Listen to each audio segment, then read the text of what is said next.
Você está agora no Comente Bíblia e aqui é o primeiro vídeo, né? Tá pronto para mais uma semana de vídeos aí.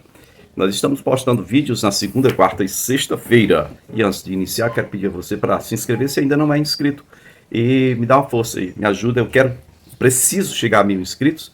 Eu não ganho nada do YouTube. E em compensação, você não precisa ficar vendo propaganda quando vê meus vídeos, porque o dinheiro que esse pessoal que é YouTube aí recebe é por causa daquelas propagandas. Eu não recebo nada, não tem propaganda. Eu só preciso que chegue a 1000 inscritos por causa da política do YouTube, que diz que eu só posso fazer live pelo smartphone depois que eu tenho 1000 inscritos. Eu só tenho 862. Só falta 138. Então, me ajude. Encontre alguém aí, algum conhecido, alguém de sua família, peço para se inscrever, tá bom? Bom, queridos, eu estou animado, estou feliz com uma coisa. Esse trabalho começou em 2018, tá? E agora nós já estamos, ó. Esse aqui é o que já passou, esse aqui é o que falta. Tá faltando pouco, né? Essa é a Bíblia em ordem cronológica, ela é bem grande, viu? Tá bom? Vamos na página 938, ok? O ano é 549 a.C. Antes de ir direto para o texto, eu queria aqui só declarar que completei 49 anos. Tô vendo? 49 anos. No dia 17 passado agora, né? Hoje é dia 20, segunda-feira, se eu não estiver enganado. E no dia 18 de dezembro agora, no dia seguinte, né? Foi aniversário de 28 anos de casamento com a minha esposa, dona Velma, tá? Parabéns para ela, mais para ela do que para mim. Bom, queridos, é isso. Que o Senhor esteja abençoando a sua vida. Que esse final de ano você possa fazer uma análise aí do como é que está a sua vida, né? Fazer aquela avaliação.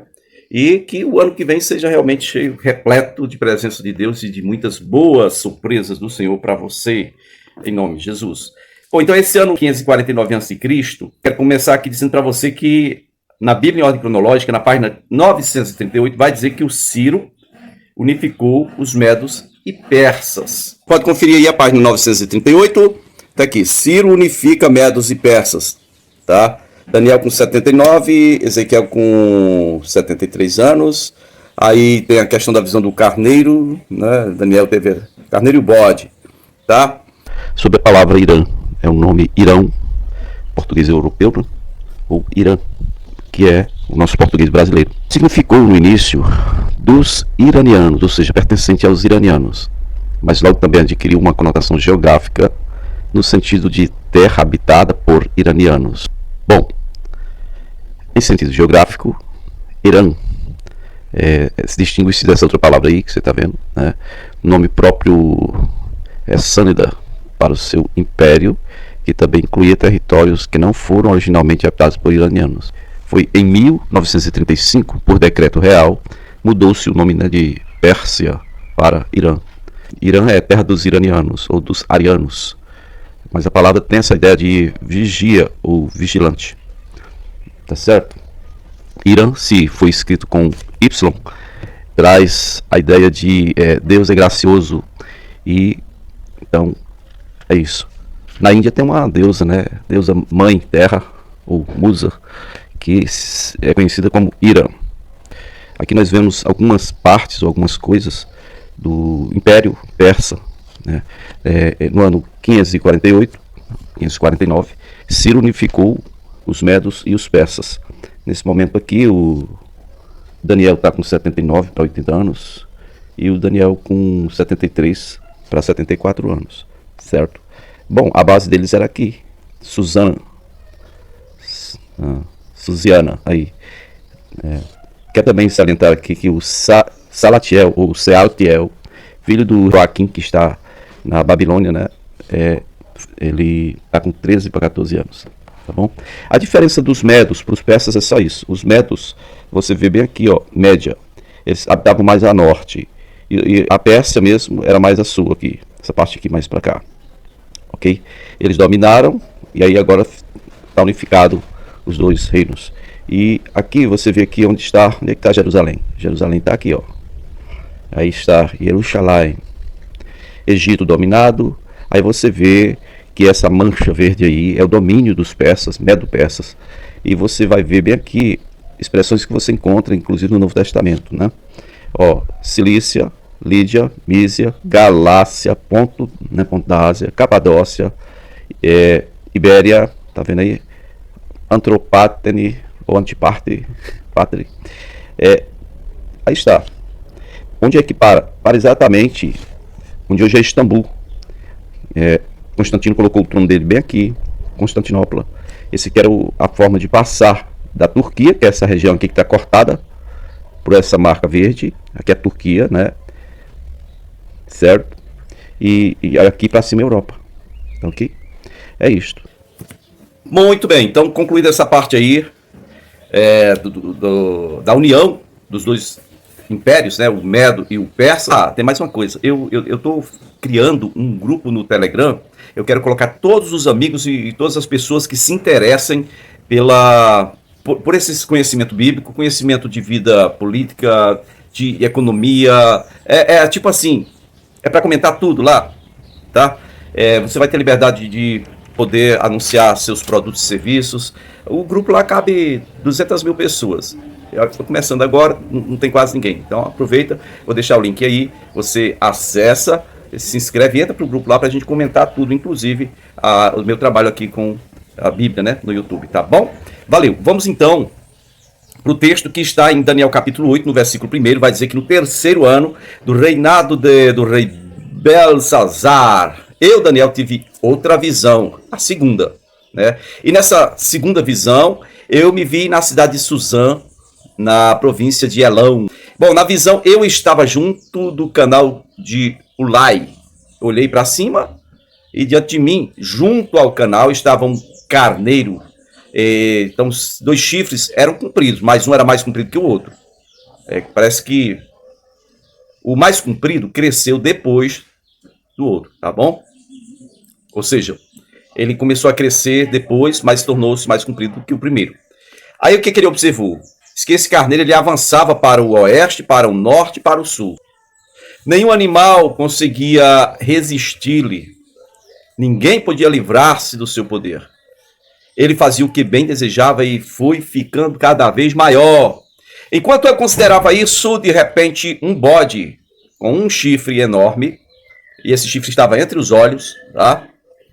Ele veio do oeste, percorrendo toda a extensão da terra, sem encostar no chão. Ele veio flutuando, olha, né? Versículo 6 diz que ele veio na direção do carneiro de 2 chifres, e versículo 7, parte B, diz que atingiu, eu vi atacar furiosamente o carneiro, atingi-lo e quebrar os seus 2 chifres. Eita, chifre é representação de poder, é simbologia de poder, de trono.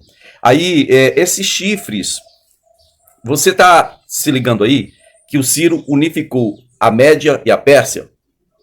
2 chifres, um maior do que o outro. Você viu na parte inicial desse vídeo que o Império Medo, em termo territorial, muito maior do que o Persa, né?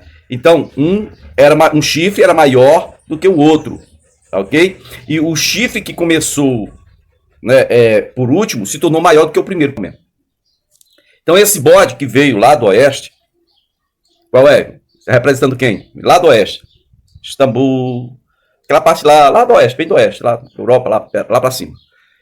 Dos lados da Europa, né? Bom, ele veio e quebrou os chifres do carneiro, né? E o carneiro não teve mais força para resistir a ele. Então o bode o derrubou no chão e o pisoteou, e ninguém foi capaz de livrar o carneiro do poder do bode. Então o bode, verso 8, o bode tornou-se muito grande, mas no auge da sua força, o seu grande chifre foi quebrado. É o próximo império, tá? E no lugar do chifre cresceram 4 chifres enormes na direção dos 4 ventos da terra. De um deles saiu um pequeno chifre, certo? 4 chifres enormes, de um deles saiu um pequeno chifre, que logo cresceu em poder na direção do sul, do leste e da terra magnífica. Ele cresceu até alcançar o exército dos céus e atirou na terra parte do exército das estrelas e os pisoteou. Tanto cresceu que chegou a desafiar o príncipe do exército suprimiu o sacrifício diário oferecido ao príncipe, e o local do santuário foi destruído. Versículo 12 diz: por causa da rebelião, o exército dos santos e o sacrifício diário foram dados ao chifre. Ele tinha êxito em tudo o que fazia, e a verdade foi lançada por terra.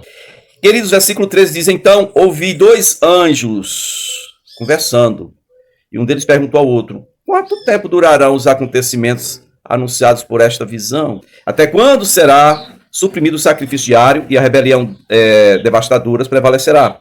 Até quando o santuário e o exército ficarão entregues ao poder do chifre e serão pisoteados, né? Verso 14, e me diz: isto tudo levará 2.300 tardes e manhãs, 2.300 dias. Então o santuário será reconsagrado. Ei, enquanto eu, Daniel, observava a visão e tentava entendê-la, diante de mim apareceu um ser que parecia um homem. Um ser que parecia um homem. Não era um homem. E então eu ouvi a voz de um homem que vinha lá do local onde eu estava, geograficamente, né? Lá no canal chamado Ulai. Gabriel, dê a esse homem um significado da visão. A voz de um ser humano dizendo isso para ele. Então, quem era esse ser que parecia um homem, mas não era um homem? O Gabriel. Gabriel, o anjo que fica na presença de Deus. E aí alguém que falou lá: ei, dê a revelação a esse homem.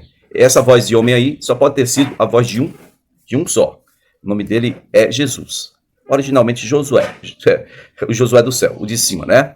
O primeiro Adão é da terra, o segundo é do céu. Então o primeiro Josué é da terra, o segundo é do céu. Versículo 18 diz assim: enquanto ele falava comigo, eu, com o rosto em terra, perdi os sentidos.